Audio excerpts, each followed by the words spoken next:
नल से पानी नहीं, जहर आ रहा था। इंदौर का भागीरथपुरा, जहां एक एक घूंट पानी लोगों की जान लेता गया। दूषित पानी ने ऐसा कहर बरपाया कि अब तक 16 लोगों की मौत हो चुकी है, तो वहीं दर्जनों लोग अस्पताल में जिंदगी और मौत से जूझ रहे हैं। अब स्वास्थ्य विभाग ने इस पूरे इलाके को क्षेत्रीय महामारी घोषित कर दिया है।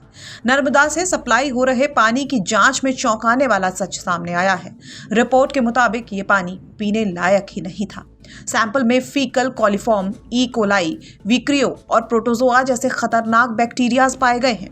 ताज़ा आंकड़ों के मुताबिक डायरिया के 20 नए मरीज सामने आए हैं, जिनकी रिपोर्ट में हैजा की आशंका जताई जा रही है।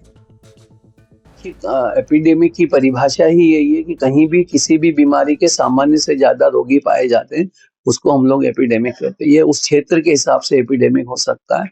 और मैं आपको बताना चाहूंगा कि ये प्रोटोकॉल है केंद्र सरकार के और राज्य सरकार के कि जब भी किसी शहर में इस तरह का घटनाक्रम होता है, उसमें हम लोगों की तकनीकी मदद के लिए और प्रोटोकॉल के हिसाब से टीमें भेजी जाती है जो हमको सहयोग करती है। किस तरह की टीमें आई और क्या वो देख रहे हैं? इसमें जनरली कम्युनिटी के एक्सपर्ट्स होते हैं, जो कम्युनिटी मेडिसिन के एक्सपर्ट्स हैं, और फील्ड में इस तरह की बीमारियां जो जहाँ पे भी मास लेवल की होती हैं, उनके बारे में हम लोगों को वो लोग सुझाव देते हैं और उसी के आधार पे हम लोग काफी सारी चीजें तय करते हैं, हमारा डाटा लेते हैं और किस तरह से ये चीजें यहाँ पे हुई हैं उनके बारे में पूरी जानकारी प्राप्त करते हैं। और माननीय कलेक्टर महोदय साहब और साथ ही साथ माननीय संभागायुक्त महोदय के साथ इन सभी अधिकारियों की बैठकें हुई है, कल शाम को भी और आज सुबह भी, और उनके द्वारा जो निर्देश दिए गए हैं स्थानीय स्वास्थ्य विभाग को, उनका हम लोग पालन करेंगे।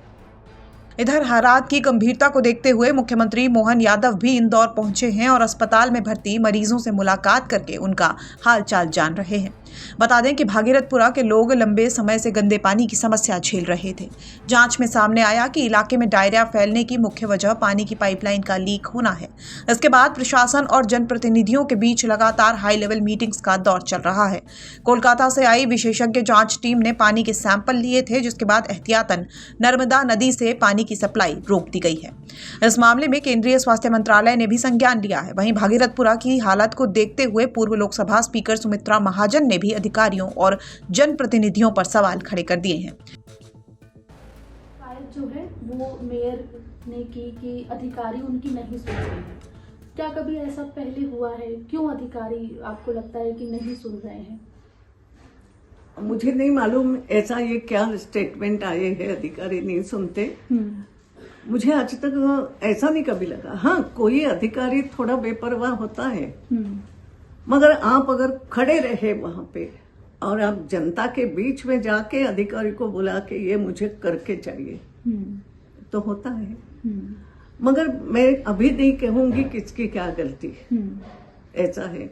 और अगर नहीं सुनता है अधिकारी, ऐसा लगा तो कोई वरिष्ठ बैठे हैं, बैठ के चर्चा कर सकते हैं। वो पेपर में बोल के कुछ नहीं होता है, ऐसा मेरी आज तक की मान्यता है कि प्रेस में हम कुछ बोले उससे कभी भी बात। मैं तो कई बार हमारे यहाँ के पत्रकारों को बोलती हूँ, मुझे कुछ पूछते तो मैं बोलती हूँ भैया तुमको क्यों बताऊं, तू मेरी समस्या सुलझाने वाला है क्या? मेरी समस्या तो संगठन सुलझाएगा, मेरी समस्या तो और कोई सुलझ, तो उसके सामने भी बोलूंगी। मैं सच बताती हूँ, मेरा तो ये स्वभाव। और इसलिए ठीक है, नहीं भी सुना होगा अधिकारियों ने, तो हमने कितना प्रयास किया। हम आपस में एक होके बैठना पड़ेगा सबको, क्योंकि सबका दायित्व है। कई बार ऐसा होता है कि जो विरोधी पक्ष का हो वो भी अगर अच्छे सुझाव देता है तो लेना चाहिए, लेने में क्या हर्ज है, करना चाहिए ऐसा। तो मेरा एक अलग स्वभाव है। हो सकता है राजनीति का है कि नहीं मालूम। तो मेरा इतना ही कहना है, ऐसा कभी हुआ भी होगा, एक आध अधिकारी करता है, अनसुनी करता है, मनुष्य स्वभाव है। मगर उससे करवाना, या अगर मैं बैठी हूँ तो मेरा काम है, उससे नहीं करूँ तो और किसी से, उसके नीचे दूसरा है, कोई है, तो करवाना पड़ेगा। अब ये त्रासदी सिर्फ दूषित पानी तक सीमित नहीं रही, बल्कि ये प्रशासनिक जवाबदेही, अफसरशाही के रवैये और सिस्टम की संवेदनहीनता पर सीधा सवाल बन चुकी है। अब सबकी नजर इस पर टिकी है कि क्या दोषियों पर कार्रवाई होगी? क्या व्यवस्था में सुधार आएगा? और सबसे अहम सवाल ये कि क्या इंदौर की जनता को सुरक्षित पेयजल मिल पाएगा, या फिर ये मामला भी बैठकों, बयानों और फाइलों में ही उलझ कर रह जाएगा? इंदौर से धर्मेंद्र कुमार शर्मा की रिपोर्ट, एमपी तक।